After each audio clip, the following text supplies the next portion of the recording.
Hey guys, Tony Piroth here, welcoming you to the MYM Buzz, a weekly movie review show where I watch, then review the main movie of the week, thanks to our friends here at Cineworld Stevenage. Stick with us until the end, because every week we'll give you a chance to win a pair of Cineworld tickets.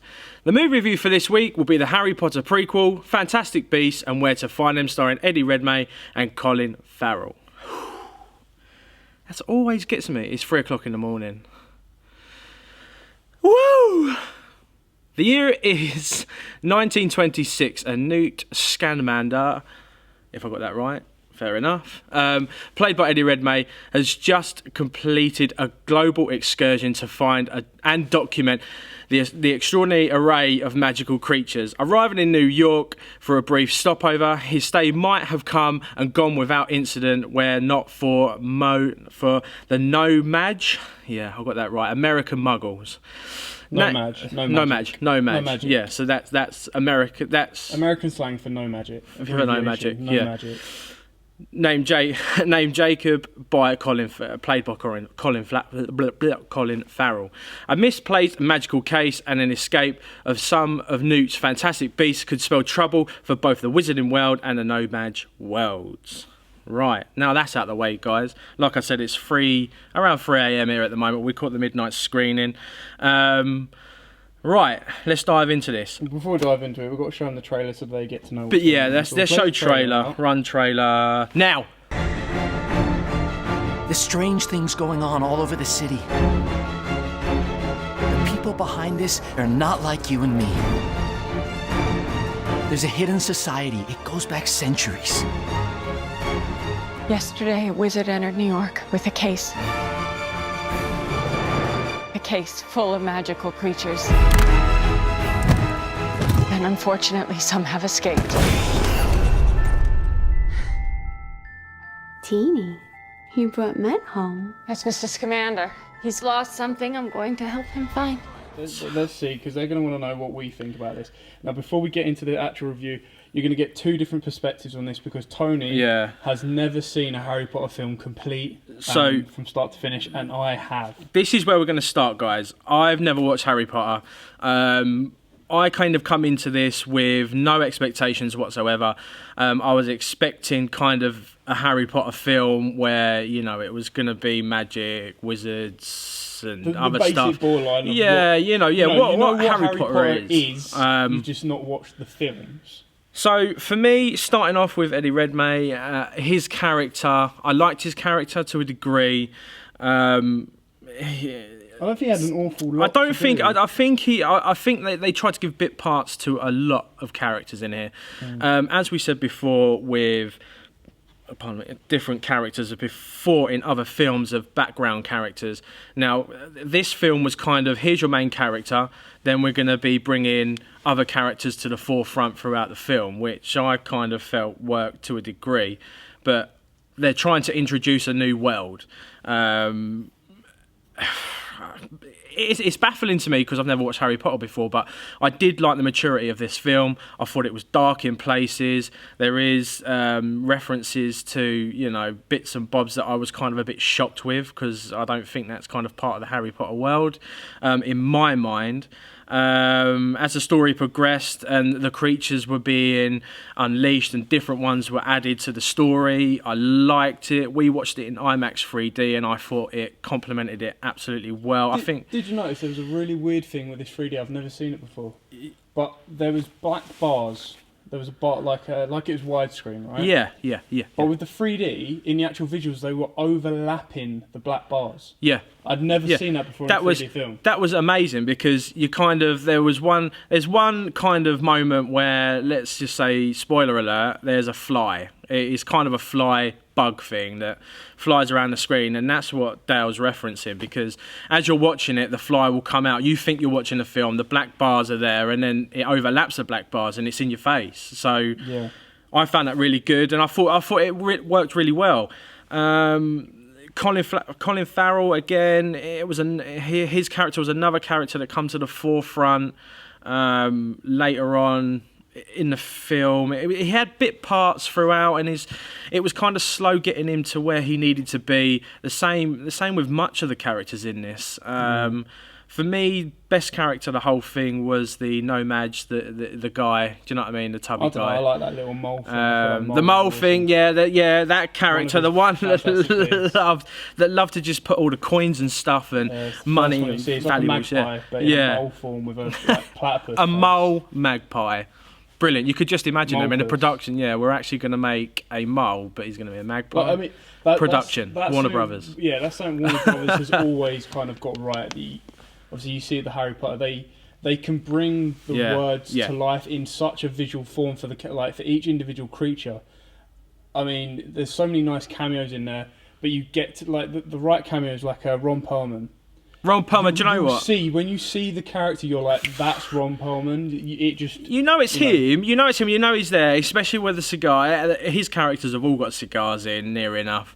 I mean, we go to the Sons of Anarchy, then we go on to Hellboy. Now this one...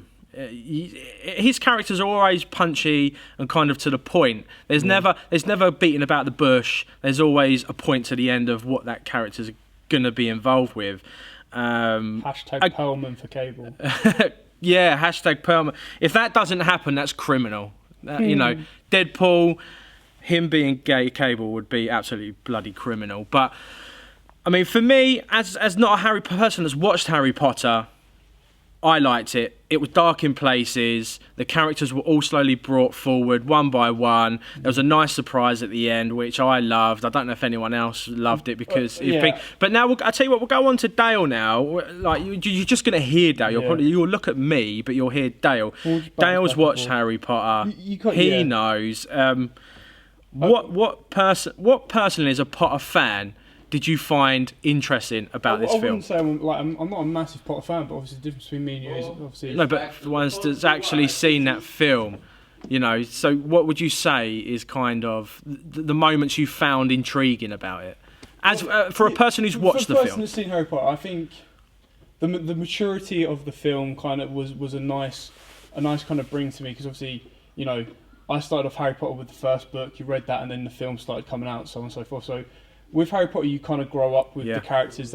For my age range, they were at your age, and you kind of grew up with them. I think the difference with this one is you're chucked straight into a more adult, mature world, and it doesn't have, you know, like you said, it has those nice little throwbacks to Harry Potter. You know, it has the kind of like several not Easter eggs because they're quite obvious, but the little name drops and that were nice. I think my only issue with it is, because I had that expectation of what Harry Potter was, when you go into this film, you need to view it as if it's not. I feel I think my biggest issue with the film is I don't think it should have anything to do with Harry Potter. I think it should be a standalone J.K. Rowling's wizard film. I mean, I think they should have kept it in the same world, because I think the Harry Potter world works really well. It's got all the kinetics that it needs to work and the fundamentals. But and like I said, to me, as a person that's never seen Potter and going forward, I think this was trying to appeal to the people that grew up with Harry Potter and they're now older, now they're like, right, well, these guys now are, you know, going to be at a mature rate that they'll be able to take this kind of stuff. And we'll put that on screen to see how it works. And for me, who hasn't seen it, it worked. For you... It's not that it didn't work. Like, the maturity was good, because it was nice that it wasn't as, like, it had the light bits of humour in there. It had some really dark touching bits on it. That was fine. I just think the issue that I have with it is because it's a more in-depth association with Harry Potter. It's not just it's done by the same person that's wrote Harry Potter, but it's also it's done by Harry Potter, but because you're fans of Harry Potter, we're also going to do this, this, this, and this. I feel it could have been a lot less reliant on Harry Potter. It did lean on it. It was kind of leaning up against the wall with one hand on it. Towards Potter. For me though, the visuals were amazing. Like I said before, everything about it, from a person who's never seen it, was good. It was a good story. It worked. There was a surprise at the end. Again, I've just told you that. So for me, we're going to go with 2 scores here. We're not going with 2 scores. No, but I'll say your score. Go on. Score for you for just general... Well, I mean, looking back at all the films we've watched before and just trying to give it a bit more justification, it's definitely a good film. Like I'm not saying that at all. Like, it was. And if you're gonna go watch it in IMAX because it was like the visuals, like Tony said, it were just you need on point. You need standouts, and that was standout. I mean, I look back at our past few reviews and that, and I don't feel I was blown away from it to give it as high enough as Doctor Strange or close to that. So I think my personal score would be around the 6 mark, but yours is the score that really counts.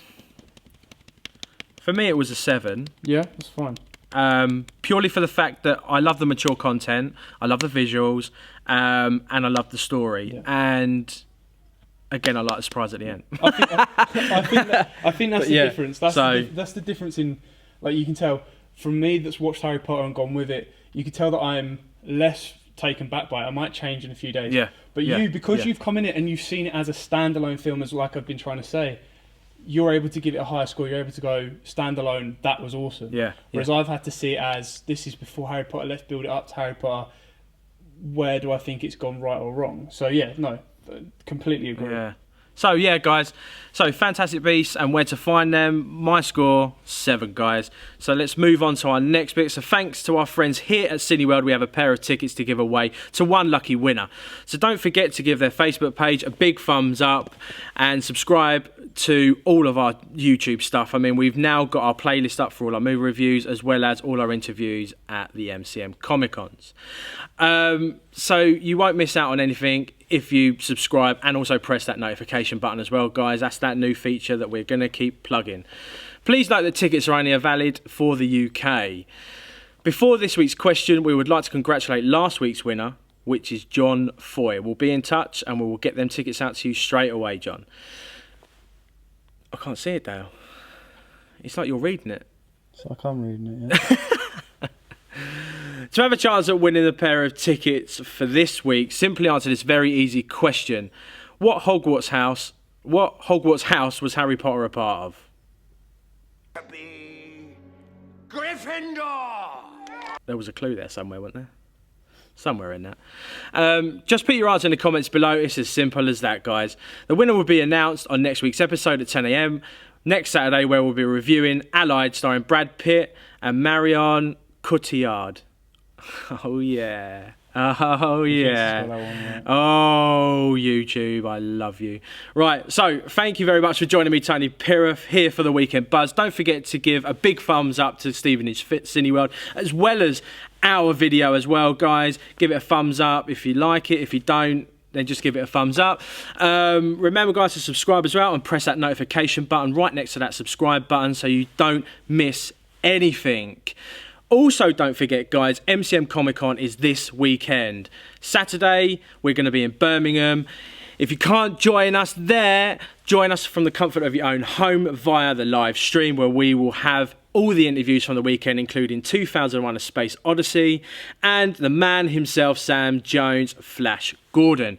Again, guys, thank you very much for joining me. A big thumbs up if you like this video. A big thumbs up to Stevenage Cineworld. And remember to hit subscribe, that notification button as well. And I will see you all next week, guys.